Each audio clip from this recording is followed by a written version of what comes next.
How's it going, everyone? I know this is the day you've all been waiting for. The final release of my finished trophy truck chassis. This is what I've been working on for the last 5 months, and it's finally complete. Can't believe I actually made it this far. I thought it was just going to be some idea that I had, but I actually pulled this thing off. If you don't know, I started out with the wood cage. Make sure everything fit that way first, and then I just started buying some metal, started welding some joints together, and then boom, got a whole chassis here now. So I'm super excited. I actually got it finished.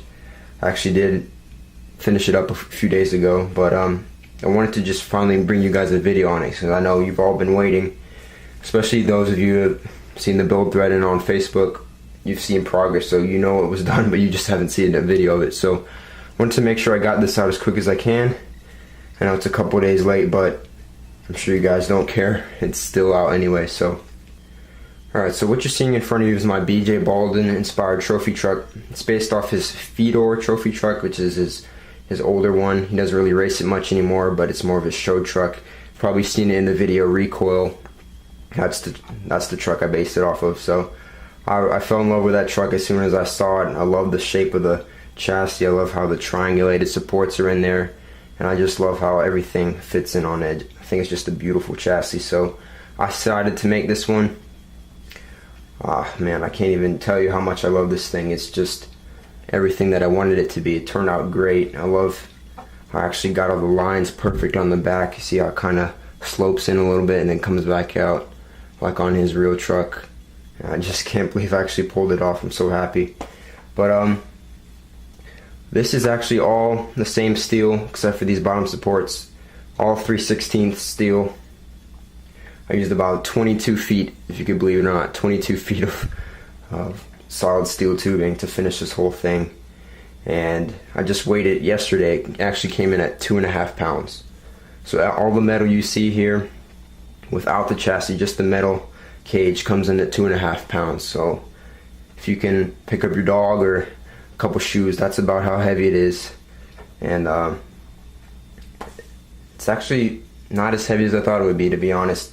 That was going to be at least 3 or 4 pounds being all solid, but it actually turned out to be a lot lighter. So if I did go with hollow tubing, it would have been way too light. The truck wouldn't have the same, heavy feel, wouldn't drive like it's a heavy truck, like a real trophy truck. So that's why I decided to go with the solid steel. But first, before I take any other things off, I just wanted to give a couple rotates just so you could see it.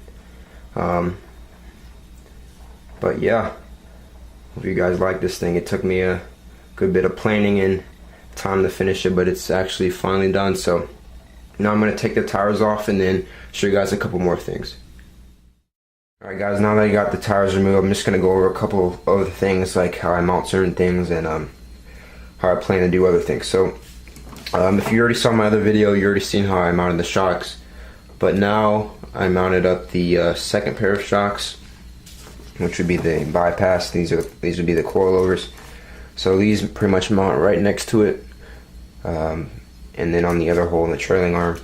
And it does bottom out a little bit quicker since the shock is further back on the trailing arm, but I think it's fine because I really don't have to use a bump stop right now, but I still plan to make some. But yeah, it's pretty good. It doesn't really cause too much resistance because there's no oil in here. I kind of sanded down the piston so it doesn't really rub as much on the inner of the shock body. So back suspension's pretty good right now. I have 37.5 weight right now on the back, and it jumps really nicely. So alright, so another thing while I'm here, I made my own 3-link for the back. I decided to get rid of the aluminum spacers that were on here before, and these are some brake line tubing pieces that I got from the auto store. So I'll be able to weld on it. So I put this plate on top, welded it on both sides, and now it's a 3-link. So it's pretty tough to twist, which pretty much makes it more realistic. Real trucks use a 3-link. Now that I've been doing more research, I found that out. So I made that change, and it drives a whole lot better. It doesn't want to lean over on one side anymore. It's pretty stable, and it likes to drift a lot because it's keeping those tires on the ground. So that was a really big performance upgrade I did to it. So if any of you are struggling for traction, those of you that have your own trophy trucks, I suggest trying this out because it works wonders. So on to the next thing. Alright, we'll go to how I mounted the vent. This is the same vent I had on my old truck, but decided to bend it up a little bit so it fits on this new chassis because I didn't want to make a new one. But these are square nuts that I welded actually onto the cage. They're M4 threaded, so I can thread the screw right into it and it locks in. So that's how I plan to put on all the body panels. I'm going to weld these square nuts, different spots on the chassis, and then I'm going to put the plastic pieces on there and screw them on individually. So for this vent, I had to actually put a nut on the back since it's in the inside of the cage and not along the outside like the panels would be. But this is pretty secure. It's not going to go anywhere, and the mounting works great. So that's how I plan to do everything else on here. I guess we could talk about the spare tire now. The spare tire mount is similar in shape to the other chassis because it's based off the same truck, but it's pretty much the same. Has a threaded rod that runs up through here, and I'm just going to drop in my spare tires and lock it down with a nut. So I do plan to get the axial Hankook tires. I think they come on the axial EXO. So I do plan on getting those tires for the actual truck, and then I'm going to get the narrowed front ones to use as spare tires because, as you see, 2 regular size tires is way too tall. So that's what I'm going to be doing for spare tires, and it's going to look pretty sweet when I get those. So next, how I mounted on the front, I made this part come towards the front bumper, and I put a piece of sheet metal along the top of the shock tower with 2 holes. As you see, the body post screws go through that piece and then into the shock tower. So that's how it attaches to the front, and it's pretty strong. There's nothing that's gonna break this thing except for a tree or something. But it's really strong. Paired with these mounts on the bottom, this thing is locked on. It's not going anywhere, and haven't had any bad crashes enough to test how strong this front end is, but I don't plan to, so I really don't want to find out. So I'm trying to keep this thing in nicest condition as possible. I'm not trying to jump this thing crazy, not trying to do any sorts of craziness. So this is my new baby. I'm not doing anything to hurt it. So it took me long enough to build this cage, so I'm not going to do something stupid and dent it up. So that's pretty much it for the cage. Yeah, that's about it for the cage. So I'm going to show you just a quick battery removal, because that was one of the main things when I was playing this cage, was how was I going to mount the battery and is it going to be difficult to get it out. So right now I don't have a center brace in the roof, so it's pretty easy to get the battery out. Just remove the straps, and then the battery just slides right out the window. And then when I want to get a new one, put it back in, slides right back in just like that. So it's a pretty easy battery change just through the side of the window. So I'm not too worried about when I put this brace up here, it's going to get in the way, because I can just use both hands like that. But yeah, the truck itself's not too heavy.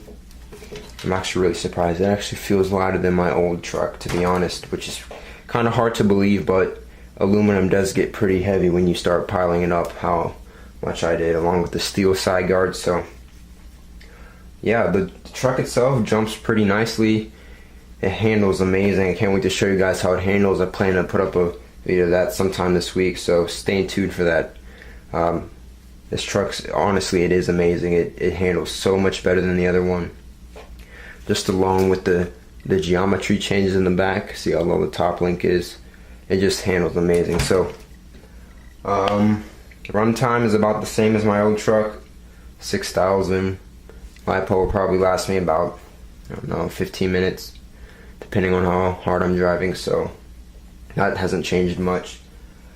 But as far as future plans for this truck, I do plan on painting this thing at some point monster green. So it's going to be bright and flashy, just like his truck. So and oh, another important thing, the body.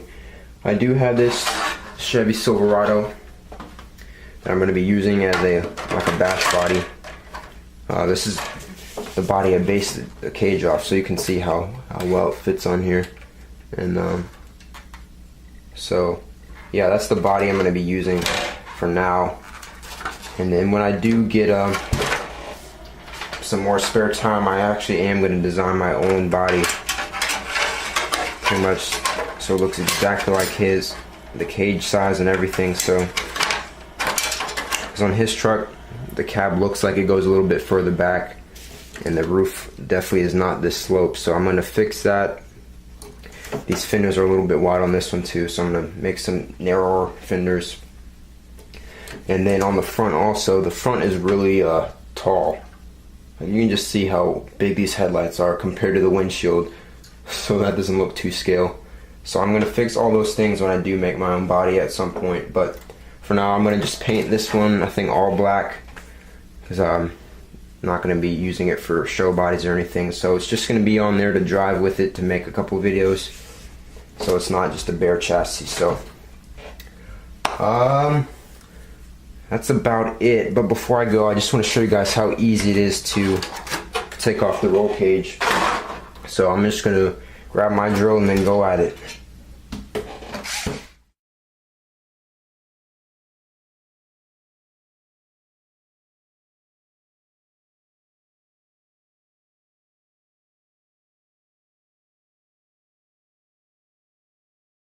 Alright, so just unscrewed everything.